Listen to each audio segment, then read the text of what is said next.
It took centuries to build. It took a few decades to fall.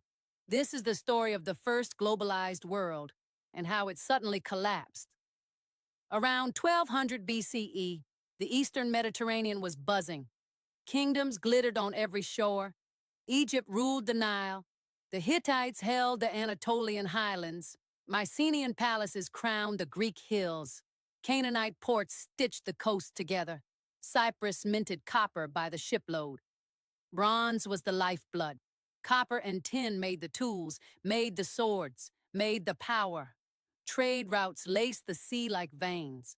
Cargo ships hugged the coasts, amber from the north, glass from Egypt, textiles from the Levant, olive oil and wine in painted jars, silver and gold, ideas and gods.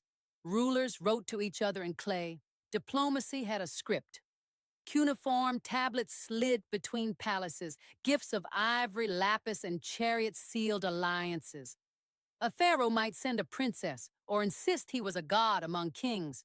Every palace had storerooms, ledger tablets, scribes, bureaucrats who knew the taste of power, grain in tall jars, perfumed oil, livestock tallies, rations for workers and soldiers. It felt unshakable, a system so big it seemed eternal. Then the fires began.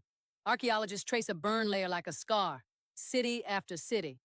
Ugarit, a jewel of the north, blackened to ash. Hattusa, the Hittite capital, abandoned and charred. Mycenaean centers, Pylos, Tiryns, Mycenae, wrecked and broken. In the Levant, fortresses crumble. On Cyprus, foundries fall silent. The letters change tone, panic bleeds through the clay. From Ugarit, a king begs for help. Enemy ships are off the coast. The fields burn, the harvest is gone. I am alone, one line cries. Egypt's walls tell their own story. At Medinet Habu, Rameses III carved his victory.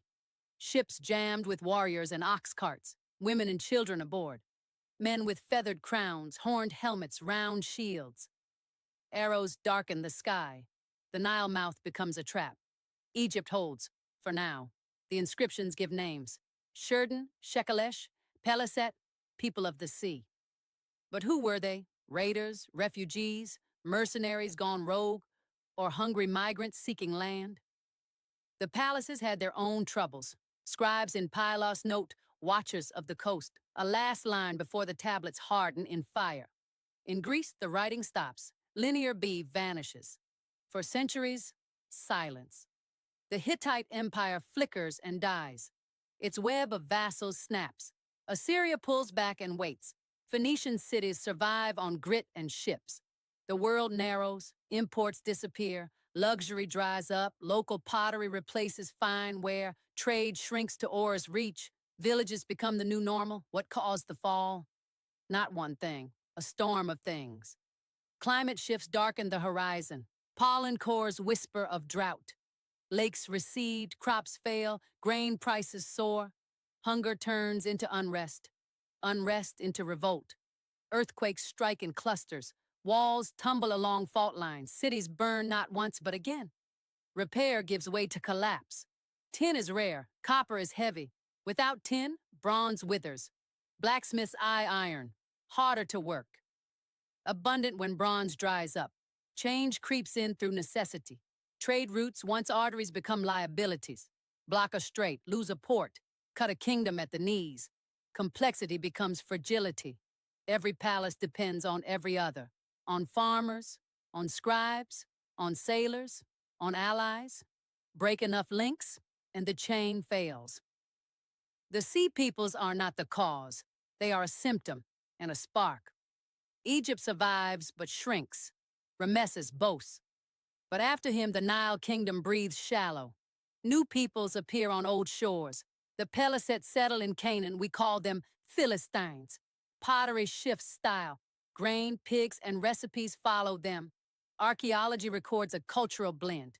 Myths remember the echoes. Greek bards sing of heroes and fallen walls. A memory of palaces in ashes, or the poetry of loss. This was not the end of civilization, but it was the end of a world tied together by bronze and trust, by letters and treaties, by ships heavy with promise. So how did a system so vast unravel so fast? We will sift the ruins, read the last letters, listen to the pollen and the stones, because inside the ashes of 1200 BCE are warnings for us. A network is power and vulnerability. In the next chapter, we trace one city's final day and hear a king's last plea as the sea arrives at his door. Dawn, June 7th, 1692. Port Royal wakes. Boats creak in a crowded harbor. Silver coins ring on a counting table. Rum fumes in the heat. Prayers murmur from a wooden church. A pistol flashes. A deal is struck. The sandbar under it all hums. It looks solid. It is not. At 11:43, the earth snaps. A jolt. A roar. The street ripples like water. Men grab doorframes that turn to jelly. Timbers groan. Walls twist. A seam opens in the lane, it widens, people vanish down it. The ground liquefies. Buildings sink straight down, neat as candles pressed into a cake. Air blasts out of the sand in fountains. Cold, choking, foul. The harbor surges. Ships buck on their anchors. Masts rake the sky. Inside the tavern, mugs skitter. Outside, the street drops underfoot. A girl cries for her mother. A bell rings itself to death. 2/3 of the town is gone in minutes. Houses slide whole into the bay. Roofs bob, then tilt, then flip. A drowned horse floats past a church door. A coffin pops from the churned graveyard. Henry Morgan's tomb goes with it. Cannon roll, rope snaps. Barrels pound like battering rams. Then silence, a breath. The sea pulls back. It empties the harbor like a giant hand. Fish flap on the mud. Men stare where a town used to be. A black line on the horizon fattens. It is the wave coming home. It hits like a wall. What is left goes under. The spit bends. The fort cracks. A soldier praying in a casemate watches water grind stone to grit. Survivors cling to rafters. They bob in a stew of splinters, spice, and bodies. They cannot tell where the shore is. The water does not care. Aftershocks keep coming. Every few minutes, every hour, for days. At night, torches bloom along the opposite shore. Kingston's hills glow faintly. Boats stalk the flats looking for voices. By the week's end, the count begins. 2,000 dead, maybe 3. A city of deals and sin, drowned almost whole. But the story is not only ruin, it is a rerouted river of trade. Merchants shift their ledgers to Kingston. Masts follow the money. Wharves sprout on safer ground. The node moves. The network forgets the drowned streets. Quickly, then completely. Divers go down. They come up with silver and stories. A door swinging on hinges 40 feet under. A table set for dinner. The sea is a museum and a grave. The sandbar keeps sinking. Storms take what the quake missed. Port Royal becomes a legend used to scare drunks straight. A lesson pinned to a chart. Never build a kingdom on silt. And yet we always do, because the water is a highway first, a promise whispered from horizon to horizon. It tells us, come close, bring your markets, bring your kings. One king listened, then he pushed back. A century before Port Royal, on a different shore, a throne was carried to the tide line. The courtiers crowded in.